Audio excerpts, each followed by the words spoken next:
Los Angeles fire. The city of Los Angeles was bustling as usual. The sprawling metropolis, with its iconic skyline and glittering streets, was a hub of activity, creativity, and ambition. But beneath the surface, the city had its struggles. Growing inequality, a fragile environment, and people chasing dreams that often left them feeling hollow. Among these millions was Eva Moreno, a single mother of two, working tirelessly to make ends meet. Eva lived in a modest neighborhood at the edge of the city, where palm trees swayed in the warm California breeze, and life was simple but challenging. Her day started at dawn and ended long after her children had fallen asleep. She worked two jobs, one as a waitress in a diner and another cleaning offices late at night. Yet, she always managed to carve out time for her children Sophia and Leo, teaching them the importance of kindness, resilience, and hope. However, hope was a fragile thing in Eva's life. For years, she had saved every penny to buy a small piece of land near the Angeles National Forest.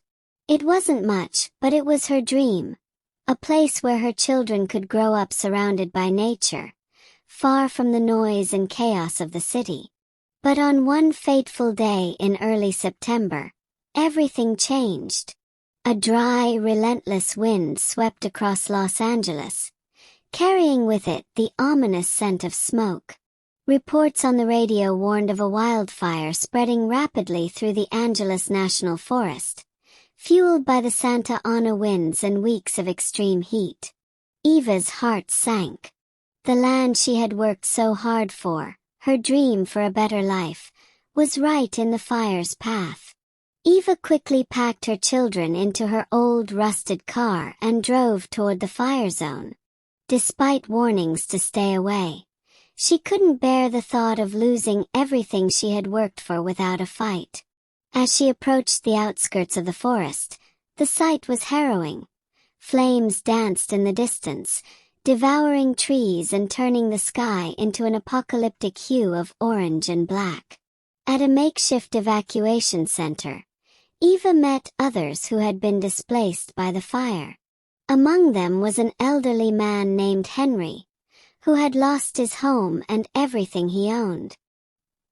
He sat quietly, clutching a photo of his late wife, his eyes reflecting a lifetime of memories now reduced to ashes. Eva couldn't ignore the pain in his eyes.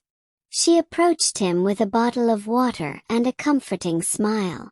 "I'm Eva," she said softly. "Is there anything I can do to help?"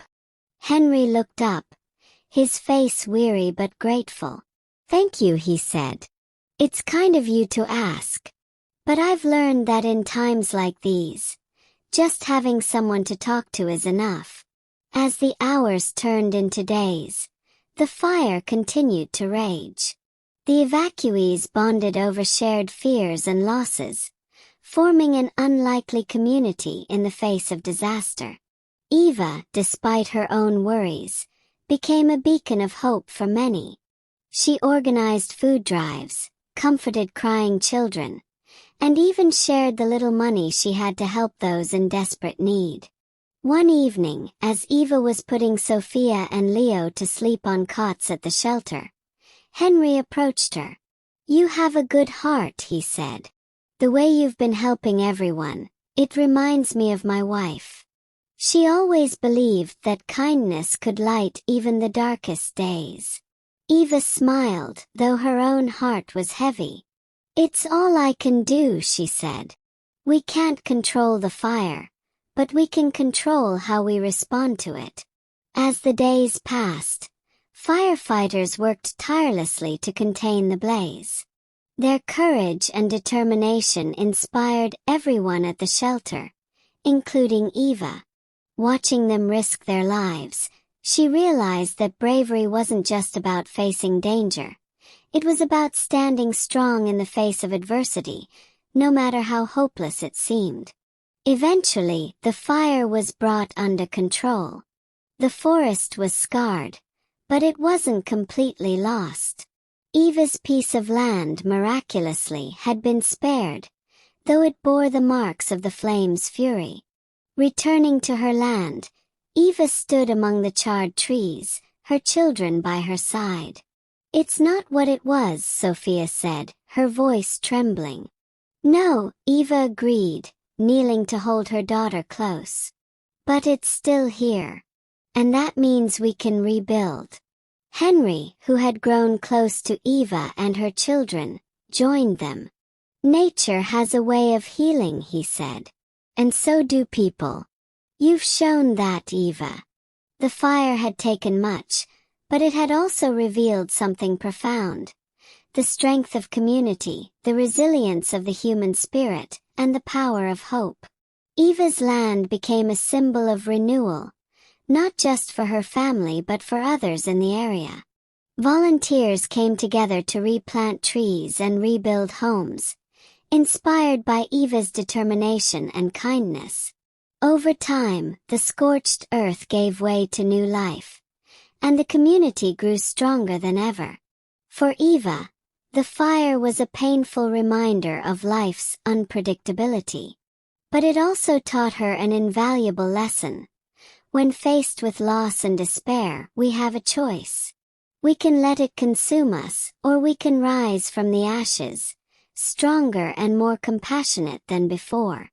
Years later, as Eva stood on her land, now lush and green once more, she reflected on the journey that had brought her there. Her children were thriving, and the community she had helped nurture was a testament to the power of hope and unity. The Los Angeles fire had left its mark on the city, but it had also ignited something far greater.